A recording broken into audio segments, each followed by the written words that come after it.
दोस्तों तो इस वीडियो में बात करेंगे एक और अपकमिंग आईपीओ के बारे में। तो जल्द ही मार्केट में एक और मेन बोर्ड आईपीओ ओपन होने वाला है और ये आईपीओ 12 अगस्त यानी कि मंडे से ही ओपन होने वाला है।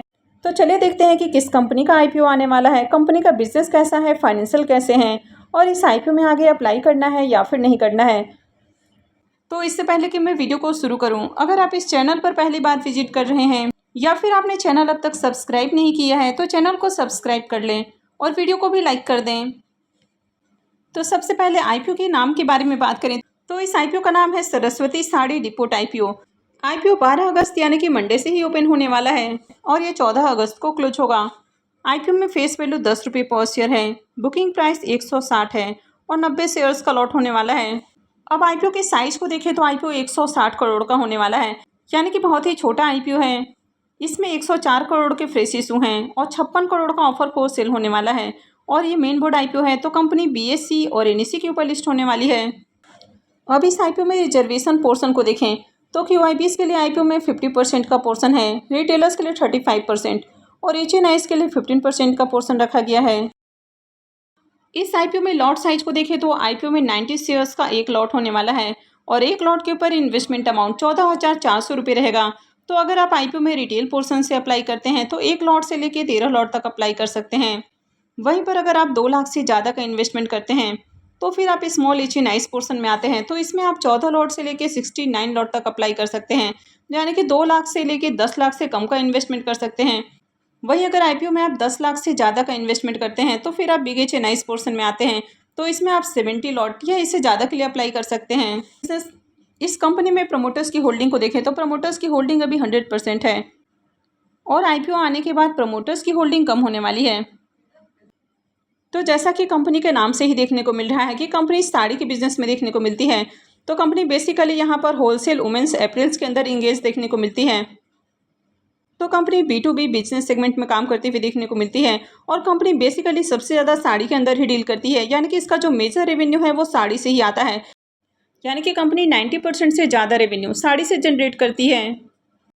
लेकिन कंपनी वीमेंस के साड़ी के अलावा और भी जो दूसरे ड्रेसेस हैं तो उनकी भी मैन्युफैक्चरिंग करती है, जैसे कि कुर्तीज़ है, ड्रेस मटेरियल है, ब्लाउज पीसेस है, लहंगा है, बॉटम है, यानी कि इस तरह के और भी जो दूसरे आइटम है तो उनकी भी मैन्युफैक्चरिंग करती है। तो कंपनी एप्रिल्स की न सिर्फ मैन्युफैक्चरिंग करती है बल्कि जो दूसरे सप्लायर्स हैं तो उनसे बाई करके इसको होलसेल में सेल करने का भी काम करती है। तो ये जो कंपनी है ये 900 से भी ज़्यादा जो वीवर्स और सप्लायर्स है तो उनके साथ जुड़ी हुई है। इस कंपनी का मेजरली सेल्स आपको साउथर्न और वेस्टर्न रीजन के अंदर देखने को मिल जाता है, तो इसमें आपको महाराष्ट्र, गोवा, कर्नाटक और तमिलनाडु देखने को मिलता है जहां पर कंपनी अपने प्रोडक्ट सेल करती है। कंपनी के फाइनेंशियल को देखें तो यहां पर आपको फाइनेंशियल 22, 23 और 24 3 सालों के कंप्लीट फाइनेंशियल देखने को मिलते हैं। तो कंपनी के एसेट को देखें तो ईयर ऑन ईयर कंपनी के एसेट में जंप देखने को मिल रही है। कंपनी के रेवेन्यू को भी देखें तो कंपनी का रेवेन्यू भी साल दर साल बढ़ते हुए देखने को मिला है।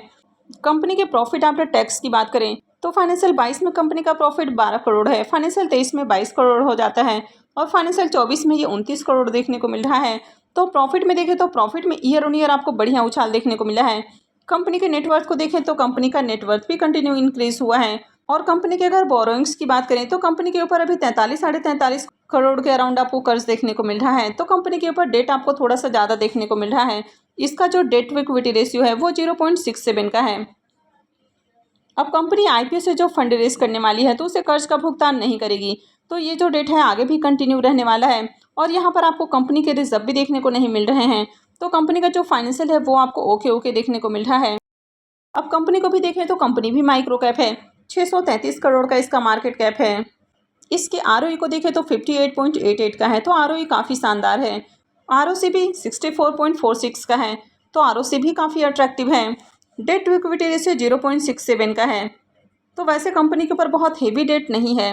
रिटर्न ऑन नेट वर्थ को देखें तो ये भी 45.49 का है, तो ये भी काफ़ी अच्छा है। पैट मार्जिन को देखें तो ये 4.83 का है, तो पैट मार्जिन बहुत ज़्यादा अट्रैक्टिव नहीं है, ये थोड़ा सा कम देखने को मिल रहा है। इसके पी मल्टीपल को देखें तो पी मल्टीपल 23.05 का है, तो कंपनी बहुत सस्ते प्राइस के ऊपर आईपीओ लेकर नहीं आई है, प्राइस यहाँ पर ओवर वैल्यूड देखने को मिल रहा है। इस आईपीओ के ऑब्जेक्टिव के बारे में बात करें कि कंपनी आईपीओ के जरिए जो फंड रेज करने वाली है तो उसका यूज कहाँ करेगी, तो सबसे पहला यूज हो जाता है वर्किंग कैपिटल रिक्वायरमेंट्स और सेकेंड हो जाता है जनरल कॉर्पोरेट पर्पस।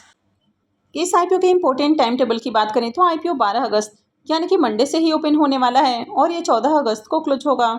आईपीओ का अलॉटमेंट डेट 16 अगस्त होने वाला है। रिफंड डेट 19 अगस्त रहेगा। क्रेडिट डेट भी 19 अगस्त होने वाला है और आईपीओ की लिस्टिंग 20 अगस्त को होगी। अब आईपीओ मंडे से ओपन होने वाला है, तो फ्राइडे को ही आईपीओ एंकर इन्वेस्टर्स के लिए ओपन हो जाएगा।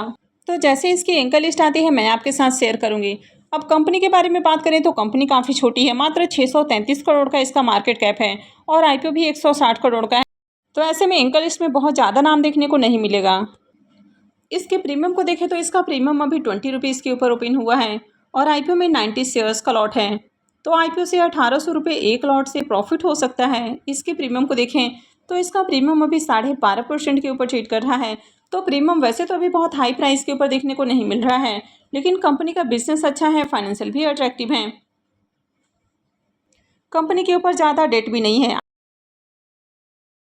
और आईपीओ के साइज को भी देखें तो आईपीओ भी काफ़ी छोटा है, मात्र 160 करोड़ का आईपीओ है। तो इसमें भी सप्लाई आपको बहुत कम देखने को मिलेगी। तो इसमें भी आगे हो सकता है कि डिमांड आपको देखने को मिले। तो जैसे जैसे इसमें भी डिमांड आएगी तो इसके प्रीमियम में भी आपको उछाल देखने को मिल सकता है।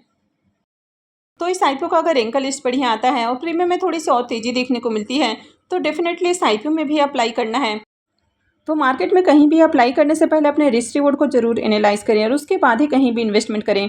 तो मार्केट से रिलेटेड किसी भी तरह का जो डिसीजन है वो पूरी तरह से आपका अपना डिसीजन होना चाहिए। और इस आईपीओ में भी अप्लाई करने के लिए आप अभी से रेडी रहें, क्योंकि आईपीओ का साइज काफ़ी छोटा है तो यहाँ पर भी अलॉटमेंट मिलना बहुत टफ होगा। तो अगर आप मल्टीपल डीमैट अकाउंट से अप्लाई करेंगे तो ही यहाँ पर आपकी जो अलॉटमेंट मिलने की पॉसिबिलिटी है वो थोड़ी सी बढ़ सकती है।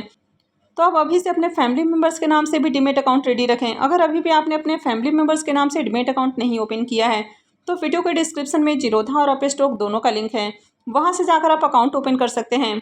और अप स्टॉक में अभी फ्री में भी अकाउंट खुल रहा है, तो आप इस मौके का भी फ़ायदा उठा सकते हैं और फ्री में अकाउंट खुलवा सकते हैं। तो मैं आगे भी इससे रिलेटेड अपडेट आपके लिए लेकर आती रहूँगी, जिसमें हम जानेंगे कि आगे आपको इस आईपीओ में अप्लाई करना है या फिर नहीं करना है। तो इसके लिए आप चैनल से जुड़े रहें और चैनल को सब्सक्राइब करके रखें। और अगर आपने इस वीडियो को अब तक लाइक नहीं किया है तो वीडियो को भी लाइक कर दें। और वीडियो को अंत तक देखने के लिए आप सबको बहुत बहुत धन्यवाद।